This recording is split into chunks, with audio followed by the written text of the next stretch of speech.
Selamat berjumpa kembali dengan riset dunia gaib.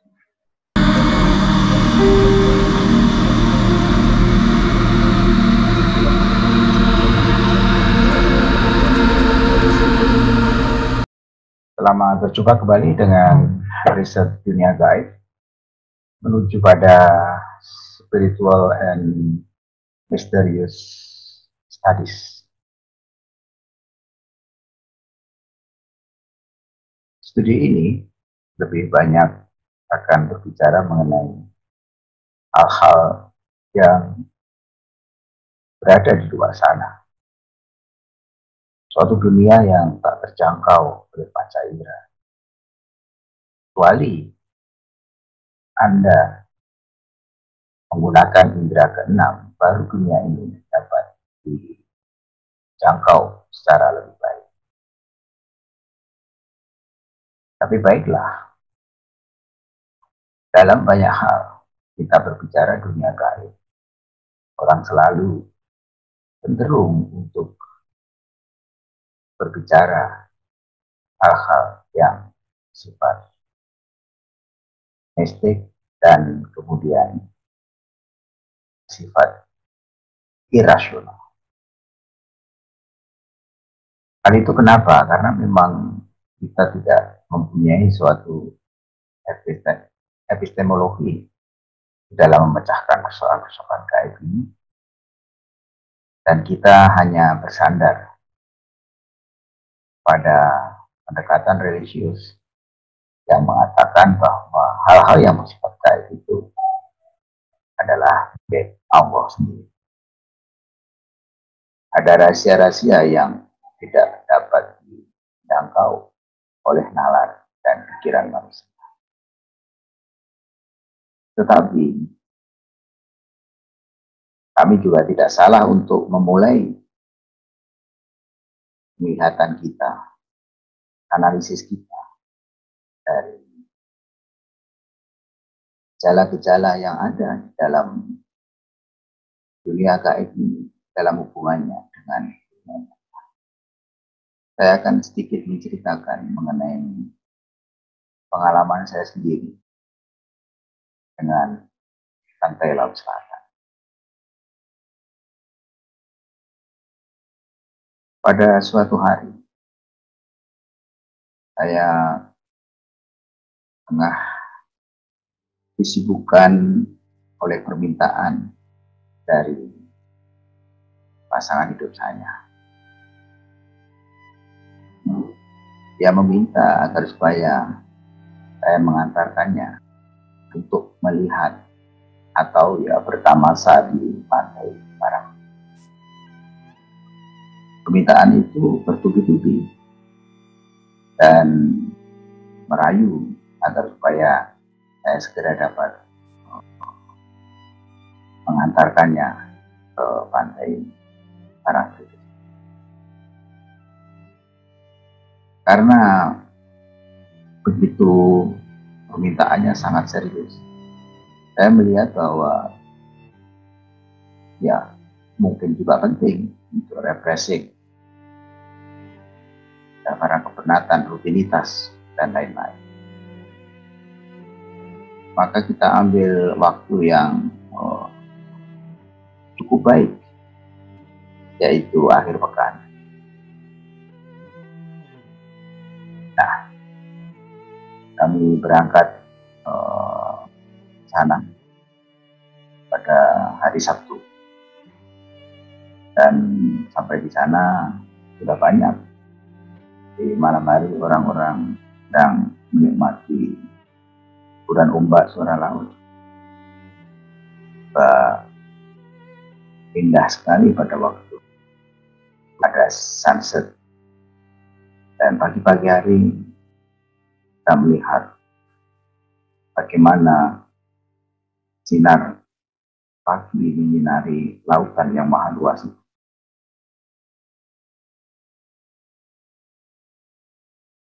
Tapi kejadiannya biasa-biasa saja yang lain. Ketika kami turun yang ketiga kalinya, kira-kira pukul 10 pagi, ombak biasa saja, seperti biasanya. Kami berjalan sampai di Karangdok, dan kemudian kembali lagi, di mana kaki kami berdua menyentuh air laut yang tengah berdebur menabrak pantai.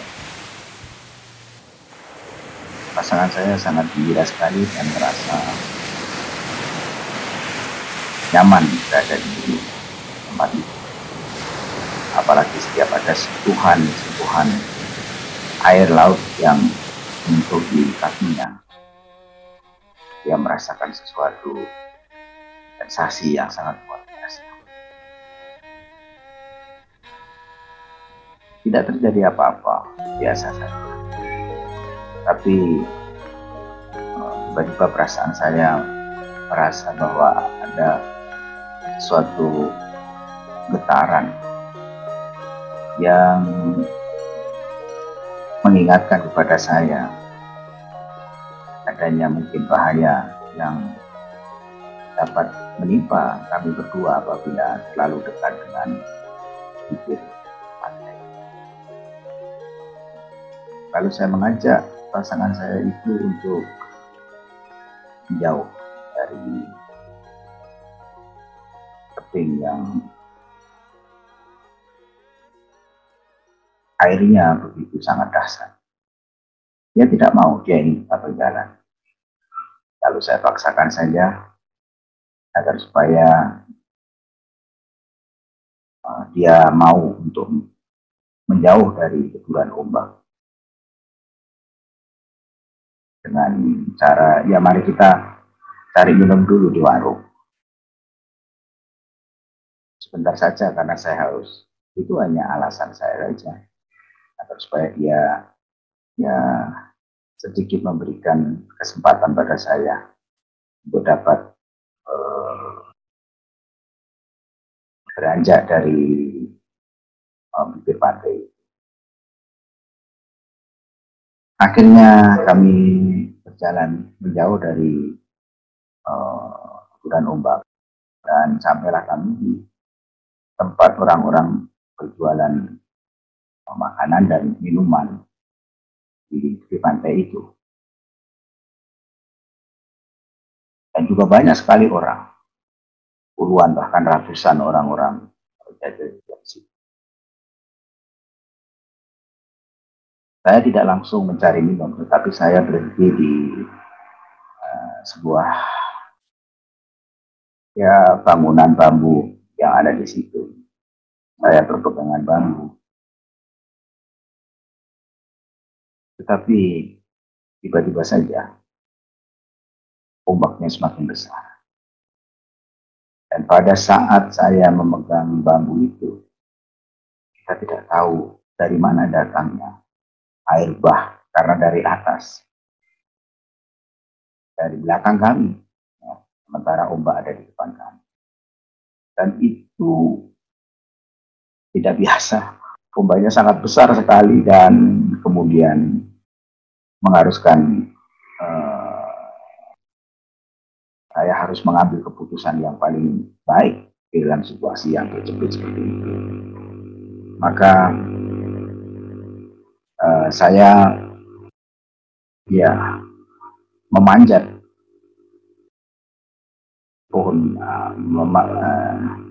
saya memanjat tiang bambu yang ada di situ, dan pasangan saya kebetulan pakai sarung dan saya saut sarungnya, sehingga ketika ombak itu datang dia tidak terseret ke tengah lautan, tapi dia bisa saya tahan melalui sarung tersebut. Dan yang terjadi, orang-orang yang ada di sekitar kami juga ikut terbawa.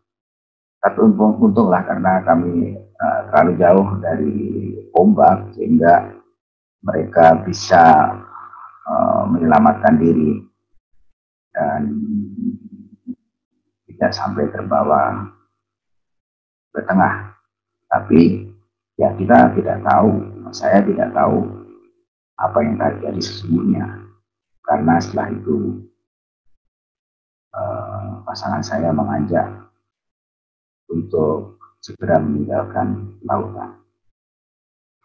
Dari peristiwa itu kami menyimpulkan bahwa ada hubungan antara keinginan dari pasangan saya untuk pergi Nail Kotul, seperti mungkin ada panggilan gaib, atau mungkin juga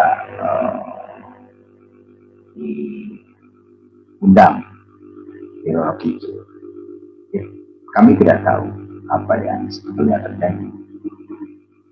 Tetapi dari peristiwa itu akhirnya saya memberi kesimpulan bahwa memang ada satu komunikasi yang khusus antara dunia gaib dan dunia nyata ini.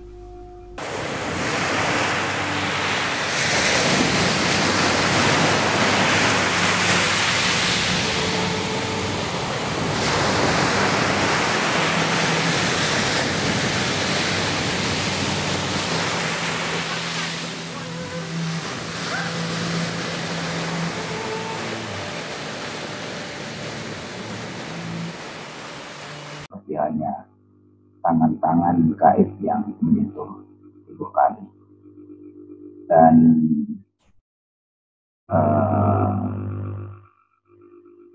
kita tidak merasakan apa-apa kecuali rasa senang, ya, kemudian juga rasa ingin tetap berada di situ.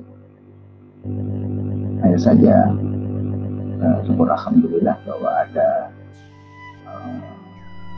suara-suara lain di dalam hati ini yang meminta untuk menjauh dari tempat. Dan yang terjadi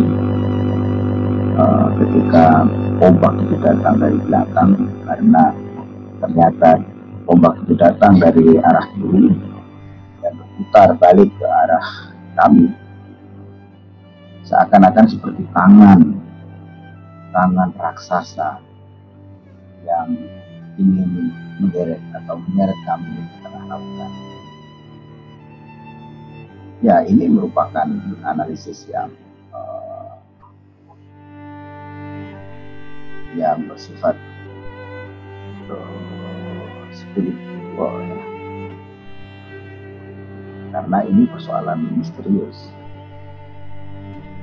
Nyatanya banyak orang yang terbawa, dan syukur alhamdulillah istri saya memakai sarung yang mungkin sudah kami rencanakan secara naluriah, atau ya bisikan batin sendiri yang meminta agar supaya pasangan saya itu menggunakan sarung. Dan dengan sarung itu, ketika ada ombak yang datang itu sangat besar dan kira-kira tingginya 2 meter, lalu menyelamatkan pasangan saya itu dari tarian ombak yang sangat kuat. Apabila di dalam keseharian kita, dan kepada kita sendiri, tapi juga kepada orang-orang terdekat kita, dan pentingnya kita dapat belajar dari dunia gaib itu apabila di dalam keseharian kita tiba-tiba saja kita ingin bepergian, ingin keluar rumah atau ingin kemana saja yang bukan merupakan kebutuhan yang intens, tapi karena ada panggilan gaib. Dan banyak kali atau beberapa kali seorang teman saya juga mendapat panggilan-panggilan seperti itu, tapi karena dia seorang spiritualis, sadar saja bahwa panggilan-panggilan semacam itu merupakan kontak dunia nyata dengan dunia batin. Saya sendiri pun juga waktu itu bersama almarhum Romo Kuntoro, sahabat kami yang akrab, yang juga sering melakukan riset dunia gaib, baik melalui tempat-tempat yang keramat, juga mengunjungi para spiritualis yang dapat memberikan informasi-informasi lain tentang dunia gaib. Dan dari pengalaman tersebut, kami menganggap bahwa kontak batin antara dunia gaib dan dunia nyata ini, antara makhluk astral dan manusia ini sangat mungkin terjadi pada momen-momen tertentu. Ada yang juga mungkin memberikan satu keuntungan dan kebahagiaan bagi kita, tapi juga ada bahaya yang mengancam. Dan karena itu dibutuhkan suatu antisipasi atau suatu ilmu yang dapat kita jadikan sebagai alat pendeteksi, atau ya suatu metode yang dapat kita gunakan untuk menganalisis apa yang terjadi. Dengan demikian kita dapat menghindarkan diri dari bahaya dan malapetaka, dan kita dapat memilah-milah mana yang perlu dilakukan dan mana yang perlu dilakukan. Saya kira itu cerita ini, dan nanti kita akan bincang-bincang lagi dengan hal-hal dunia gaib yang mengarahkan kita untuk menentukan baik itu ontologi dan epistemologi dan lain. Sekian, terima kasih. Wassalamualaikum warahmatullahi wabarakatuh.